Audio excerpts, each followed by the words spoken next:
Hello বন্ধুরা, কেমন আছো? তো একটা কথা না, খুব দৃঢ় সত্য।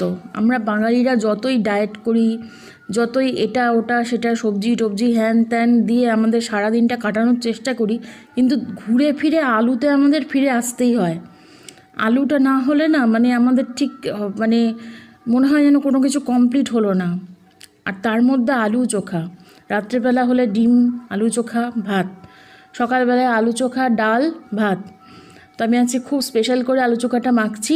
এর মধ্যে পেঁয়াজ ভাজা, লঙ্কা ভাজা, ঘি, বাদাম ভাজা, তারপরে শুকনো লঙ্কার মানে চিলি ফ্লেক্স দিয়েছি 2 প্যাকেট। আর ঘিটা এত সুন্দর ফ্লেভার যে কি বলবো। আলু সেদ্ধটাকে গ্লাস দিয়ে চটকে নিচ্ছি, প্রচণ্ড গরম, হাতে এমনি ছ্যাঁকা লেগে গেছে, পুড়ে গেছে একটু। তো এই গ্লাসের পেছন দিক দিয়ে ঘষে ঘষে আমি পুরো মেখে নিচ্ছি।